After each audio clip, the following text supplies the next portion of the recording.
গত ১৬ বছরে শিক্ষা খাতে দেশের নানা প্রান্তে অবকাঠামোগত উন্নয়ন হলেও শুধুমাত্র নামের সাথে জিয়াউর রহমান থাকায় উন্নয়ন বঞ্চিত মুন্সিগঞ্জের মীর কাদিমের একটি শিক্ষা প্রতিষ্ঠান। দীর্ঘদিন সংস্কারের অভাবে জরাজীর্ণ বিদ্যালয়টিতে ঝুঁকি নিয়েই চলছে শ্রেণী কার্যক্রম। বরাদ্দ চেয়ে সংশ্লিষ্ট দপ্তরগুলোতে শতাধিক চিঠি দিলেও চরম বৈষম্যের শিকার শহীদ জিয়াউর রহমান উচ্চ বিদ্যালয়। শ্রেণীকক্ষগুলোর পলেস্তারা খুলে পড়ছে, ফ্লোর নষ্ট হয়ে সৃষ্টি হয়েছে গর্ত, দেয়ালগুলোতে উঁকি দিচ্ছে ফাটল।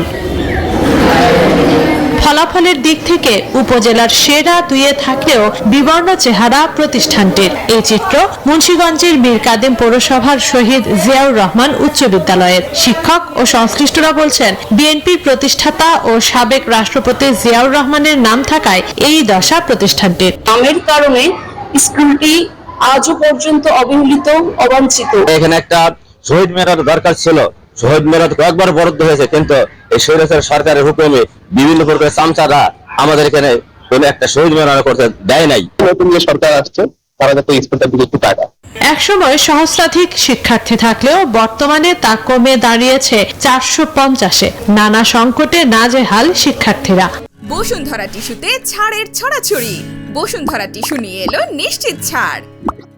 অনেক ময়লা ময়লা ভরা থাকে, তাই আমরা ওয়াশরুম চাইতে পারি। সরকার যদি আমাদের স্কুলের দিকে তাকায় তাহলে অনেক ভালো হবে। আমাদের স্কুল নামের কারণে সবজির নামের কারণে আমাদের চারদিকে একটা দেওয়াল চাই, আমাদের স্কুলে একটা গেট চাই নিরাপত্তার জন্য।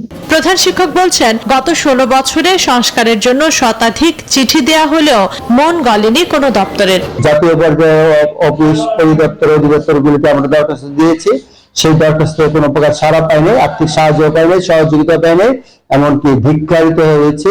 বিষয়টি খতিয়ে দেখে ভবিষ্যতে সুযোগের কথা জানিয়েছে উপজেলা প্রশাসন। ভবিষ্যতে সকল প্রতিষ্ঠান যেমন বরাদ্দ পাবে, এই প্রতিষ্ঠানটিও একই রকম হারে প্রয়োজনীয়তা নিরিখে সমান বরাদ্দ পাবে।